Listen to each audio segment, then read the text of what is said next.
Bien-aimés frères et sœurs dans le Seigneur, bonjour. Moi, c'est votre papa, pasteur Adolphe. Je viens aujourd'hui, à travers ce message audio, partager avec vous un message dont le thème est le serviteur de Dieu.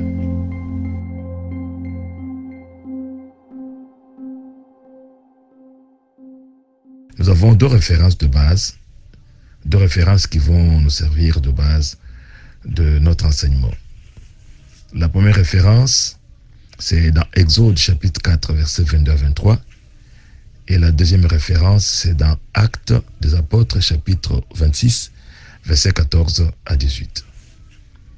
Je lis d'abord Exode chapitre 4, versets 22 à 23. Je lis au nom de Jésus-Christ. Tu diras à Pharaon, ainsi parle l'Éternel. Israël est mon fils, mon premier-né. Je te dis, laisse aller mon fils pour qu'il me serve. Si tu refuses de le laisser aller, voici je ferai périr ton fils, ton premier-né. Là, c'était Exode, chapitre 4, versets 22 à 23. Nous lisons notre deuxième référence de base, qui est dans Actes, chapitre 26, versets 14 à 18. Nous lisons au nom de Jésus-Christ.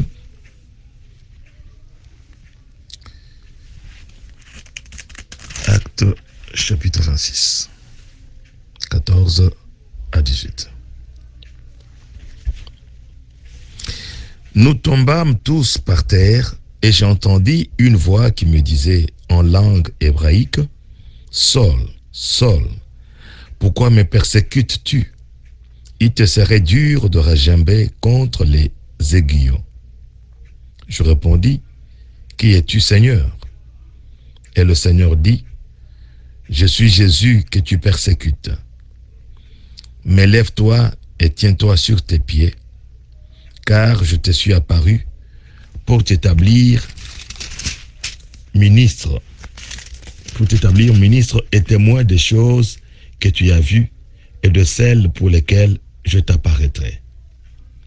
Je t'ai choisi du milieu de ce peuple et du milieu des païens vers qui je t'envoie, afin que tu leur ouvres les yeux pour qu'ils passent des ténèbres à la lumière et de la puissance de Satan à Dieu, pour qu'ils reçoivent par la foi à moi le pardon des péchés et l'héritage avec les sanctifiés. Là, ce sont nos deux passages de base. D'entrée des jeux, bien-aimés, dans notre introduction, nous dirons, Dieu nous a sortis du monde et il nous a appelés à lui pour que nous puissions le servir. Raison pour laquelle, vous voyez, dans Exode 4, Dieu envoya Moïse, il lui dit de dire à Pharaon de laisser partir le peuple d'Israël afin que celui-ci aille le servir. Ainsi, le premier sens de l'appel de Dieu pour l'homme, c'est l'appel pour le service à réaliser avec lui. Dieu a un service à réaliser avec chacun de nous. C'est pourquoi Dieu nous a appelés, il nous a sortis du monde, il nous a attirés vers lui. Mais qu'est-ce que ça veut dire qu'un serviteur?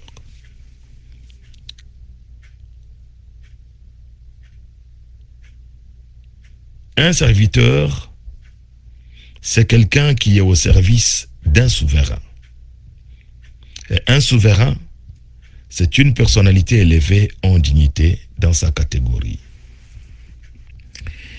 Il y a une différence entre le serviteur d'un homme et le serviteur de Dieu. Comprenez que là, je suis en train d'introduire notre message et j'essaie de vous faire comprendre un peu l'entendement du mot serviteur en rapport avec le service que nous nous rendons entre nous les humains et le service que nous devons rendre à Dieu. Je disais donc, un serviteur, c'est quelqu'un qui est au service d'un souverain. Et un souverain, c'est une personnalité élevée en dignité dans sa catégorie. il y a une différence entre le serviteur d'un homme et le serviteur de Dieu. Qu'est-ce qu'un serviteur d'un homme? Le serviteur d'un homme, c'est quelqu'un qui dispose d'une ou de beaucoup de capacités et qui, sur base d'un contrat signé avec une autre personne, ce quelqu'un qui a ou qui dispose des capacités accepte de mettre ses capacités au service de ce dernier. Évidemment, cela moyennant une rémunération. Je reprends. Le serviteur de l'homme ou serviteur d'un homme, c'est quelqu'un qui dispose d'une ou de beaucoup de capacités et qui, sur base d'un contrat, accepte de mettre ces capacités-là au service de quelqu'un d'autre qui en a besoin, moyennant une rémunération. C'est-à-dire que lui, il lui rend service selon ses capacités, et en contrepartie, celui à qui on rend service, il verse à celui qui lui a rendu service une certaine rémunération. Par contre, un serviteur de Dieu, c'est comme de l'argile brute que le potier prend pour en faire l'instrument dont il veut se servir. De l'argile brute. Cela veut dire en d'autres termes, c'est quelqu'un qui n'a aucune capacité, qui n'a aucun moyen, qui n'a aucun talent qu'il peut proposer à Dieu. Il est juste comme de l'argile brute, de l'argile sans forme. Alors Dieu prend cette argile, s'en sert à sa manière. Vous allez comprendre avec ce que je vais donner tout à l'heure. L'apôtre Paul dit dans ses épîtres aux Corinthiens et aux Éphésiens, je voudrais vous lire cela pour que vous compreniez le fait que je suis en train de dire que le serviteur de Dieu c'est comme de l'argile brute. L'apôtre Paul dit dans 2 Corinthiens chapitre 3 versets 5 à 6, il dit ceci: ce n'est pas à dire que nous soyons par nous-mêmes capables de concevoir quelque chose comme venant de nous-mêmes. Notre capacité, au contraire, vient de Dieu. Il nous a aussi rendus capables d'être ministres d'une nouvelle alliance. Non de la lettre, mais de l'esprit. Car la lettre tue, mais l'esprit vivifie. Là, c'est dans 2 Corinthiens chapitre 3, versets 5 à 6. L'autre référence de l'apôtre Paul, c'est dans Éphésiens, son épître aux Éphésiens, au chapitre 2, verset 10. L'apôtre dit ceci: car nous sommes son ouvrage, ayant été créés en Jésus-Christ, pour de bonnes œuvres que Dieu a préparées d'avance afin que nous les pratiquions. C'est-à-dire qu'un serviteur de Dieu, il est l'ouvrage de Dieu. Comme un vase qui est fait avec de l'argile par le potier, le vase est l'ouvrage du potier qu'il a fait avec de l'argile. De la même manière, un serviteur de Dieu, il est l'ouvrage de Dieu.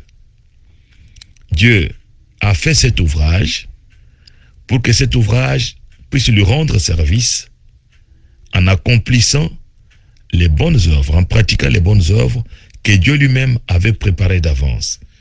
Donc, l'homme serviteur en tant qu'ouvrage ne vient pas avec des œuvres à présenter à Dieu ou à proposer à Dieu, mais Dieu lui-même a déjà préparé les œuvres que cet ouvrage doit pratiquer. Sans cela, que l'homme ouvrage va rendre service à Dieu. Nous allons comprendre encore en lisant dans Jérémie chapitre 18, le livre de Jérémie, du prophète Jérémie, chapitre 18, versets 1 à 6. La parole qui fut adressée à Jérémie de la part de l'Éternel en ces mots.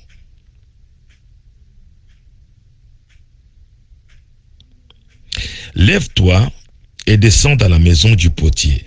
Là, je te ferai entendre mes paroles.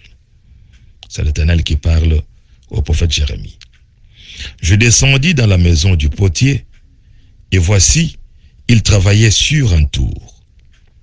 Le vase qu'il faisait ne réussit pas, comme il arrive à l'argile dans la main du potier.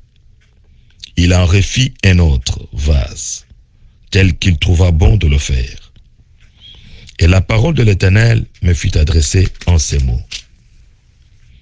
Ne puis-je pas agir envers vous comme ce potier, maison d'Israël, dit l'Éternel. Voici comme l'argile est dans la main du potier, ainsi vous êtes dans ma main, maison d'Israël. Vous comprenez? L'homme que Dieu appelle pour son service, Dieu le prend tel de l'argile brute, et Dieu lui-même façonne cette argile, c'est-à-dire il façonne cet homme et fait de lui quelqu'un qui va pouvoir lui servir, quelqu'un dont il va se servir pour pouvoir pratiquer les bonnes œuvres, pour pouvoir accomplir la mission que lui-même avait préparée d'avance pour pouvoir lui confier. Ainsi donc, servir Dieu, c'est exercer dans le domaine du sacré. Servir Dieu, c'est exercer dans le domaine du sacré. Cela implique une certaine ligne de conduite à suivre et la discipline dans le comportement. Nous pouvons définir ces impératifs en deux aspects. Qu'est-ce que j'entends par impératif? Ce que j'entends par impératif, c'est ce que j'ai dit tout à l'heure, une certaine ligne de conduite à suivre et la discipline dans le comportement. Ce sont les impératifs ou les obligations dans le service. Alors nous pouvons définir ces impératifs en deux aspects. Le premier aspect, nous l'appellerons l'aspect de l'éthique du service ou de la déontologie du service. Et deuxième aspect, nous l'appellerons l'aspect du témoignage de la conversion du serviteur.